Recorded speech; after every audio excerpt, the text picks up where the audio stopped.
ओम नमः शिवाय। दोस्तों, महादेव की कृपा आप सबके ऊपर बनी रहे, यही कामना करती हूँ। और इसी कामना के साथ आज का जो वीडियो है वो मैं शुरू कर रही हूँ।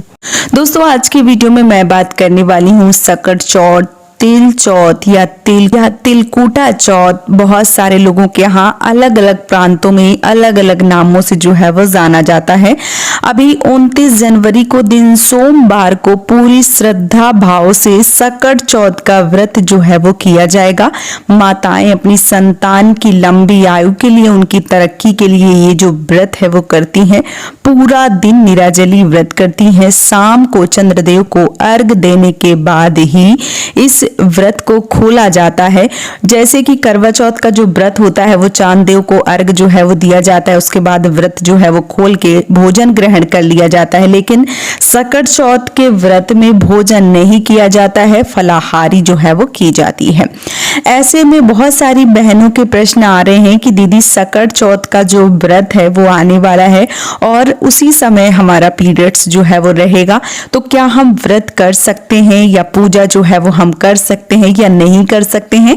तो आज के वीडियो में सारा कुछ बहुत ही डिटेल से सारी जानकारी दूंगी ताकि आप सबको बहुत ही अच्छे से सारी चीजें जो है वो समझ में आ जाए। देखिए, पहले अगर मैं पीरियड्स की बात करूं या मासिक धर्म की बात करूं तो ये एकदम से नेचुरल है, प्रकृति की देन है।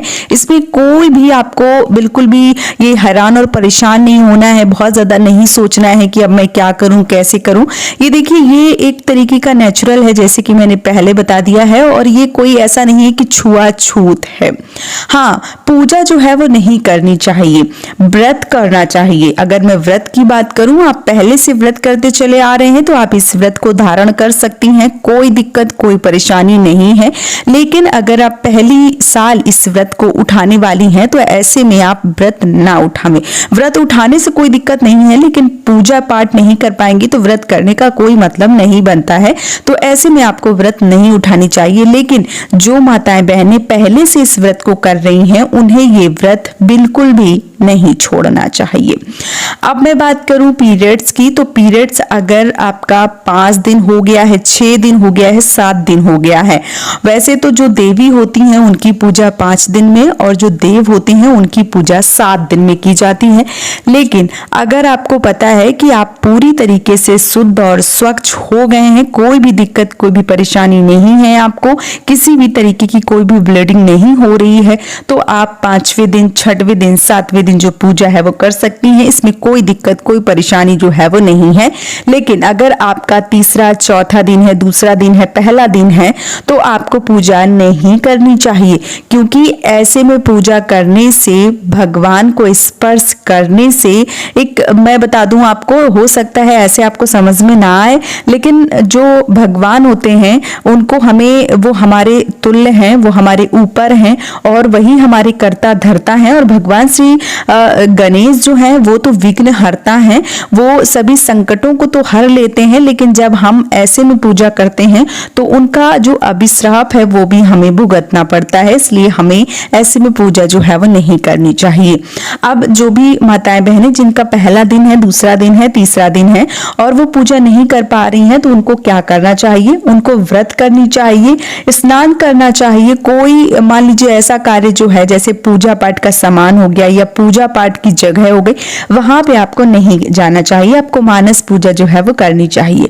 अगर आप पूजा कर रही हैं, मान लीजिए कि आप व्रत रखी हैं और आप अपने पुत्र के लिए या अपनी पुत्री के लिए या संतान के लिए आपने इस व्रत को रखा है और आप पूजा करने लायक नहीं है, तो आप अपने घर के जो भी बड़े बुजुर्ग हैं, आपके जेठानी, आपकी सासू माँ, आपकी ननद, आपकी देवरानी जो भी हैं, या आस पड़ोस में जो भी मान लीजिए चाची, अम्मा, काकी जो भी हैं, उनसे आप पूजा जो है वो करवा सकती हैं। तिलकुट का प्रसाद जो है, काले तिल में गुड़ मिला के जो लड्डू है वो बनाए जाते हैं, तो आप उनसे भी बनवा के अपने नाम का प्रसाद चढ़वा सकती हैं। जो अर्घ है वो भी दिलवा सकती हैं, उसमें भी कोई दिक्कत कोई परेशानी जो है नहीं है। बहुत सारी ऐसी बहनें जो घर से बाहर रहती हैं, परदेश में रहती हैं, उनके पास मान लीजिए कि देवरानी जेठानी सास नंद कोई भी नहीं होता है, तो ऐसे में आप आस पड़ोस जो भी व्रत करती हैं उनको सारी जानकारी होती है, उनसे भी आप प्रसाद बनवा के अपने नाम की पूजा विधिवत तरीके से करवा सकती हैं, अर्घ दिलवा सकती हैं। कोई दिक्कत कोई परेशानी नहीं है। लेकिन बहुत सारी ऐसी बहनें जो केवल एकांत में रहती हैं, जिनके पास कोई भी अड़ोस पड़ोस कोई भी मोहल्ला बड़ी बड़ी सिटियों में जो है वो नहीं होते हैं, ऐसे में आप ये पूजा अपने पति से करवा सकती हैं, कोई दिक्कत जो है वो नहीं है। अपने बच्चों के नाम की पूजा होती है तो संतान जो है वो आपका है और आपके पति का भी है, तो इसमें कोई दिक्कत नहीं है, आप अपने पति से भी पूजा जो है वो करवा सकती हैं। बहुत सारी बहनें बोलेंगी कि पति ड्यूटी चले गए, पति है ही नहीं, तो देखिए रात में जो चांद देव की पूजा है, जो चंद्रदेव को अर्घ है, वो सबसे ज्यादा महत्वपूर्ण है, वो सबसे ज्यादा मेन है। और अर्घ जो है पानी, गंगा जल, कच्चा दूध और जो तिल होता है वो डाल के अर्घ दिया जाता है। आप अर्घ जो है वो दिलवा दें, प्रणाम कर लें दूर से आप और आपके पति प्रणाम करें चंद्रदेव को, और आप भगवान से बोलें, प्रार्थना करें कि हे प्रभु, अगली साल जब आप मुझे इस अवस्था में बनाएंगे कि मैं व्रत कर सकूं या पूजा कर सकूं, तो मैं पूरी विधिवत तरीके से कर सकूंगी, करूंगी। और इस समय ऐसी अवस्था नहीं है कि मैं आपको अर्घ दे पाऊं या आपको जो पूजा है आपकी वो कर पाऊं, तो मुझे क्षमा करें, ऐसा आपको जरूर बोलना चाहिए। घर में अगर आप चौकी लगा के पूजा नहीं कर पा रही हैं या आपके पति जो है वो नहीं कर पाते हैं, तो कोई दिक्कत नहीं है, अब अर्घ जो है वो भी दिलवा सकती हैं। अर्घ देने के बाद में आप जो फलाहारी है वो कर सकती हैं। अच्छा, बहुत सारी ऐसी बहनें जो अकेले रहती हैं, जिनके पति भी पास में नहीं रहते हैं, अब उनको क्या करना चाहिए? उनको मानस पूजा करनी चाहिए, दूर से ही भगवान को प्रणाम करना चाहिए, और जब चंद्रदेव निकल आए तो उनके दर्शन करना चाहिए, अर्घ नहीं देना चाहिए, दर्शन करना चाहिए, दूर से प्रणाम करना चाहिए, दूर से ही मानस पूजा जो है वो करके और फलाहारी जो है वो कर लेना चाहिए। कोई दिक्कत कोई परेशानी जो है वो नहीं है। तो उम्मीद करती हूँ कि पीरियड्स के बारे में आपको सारी जानकारी सकट चौथ में किस प्रकार से करनी चाहिए आपको मिल गई होगी। अगर आपके मन में अभी भी कोई प्रश्न है तो आप मुझे कमेंट में जरूर लिखिए, मैं आपके उन प्रश्नों का जवाब जो है वो जरूर दूंगी। दोस्तों, अगर पूजा पाठ और भक्ति से जुड़े वीडियो आप सब देखना चाहते हैं और आप सबको पसंद आ रहे हैं तो प्लीज मुझे सपोर्ट कीजिए और इस चैनल को सब्सक्राइब जरूर कीजिए।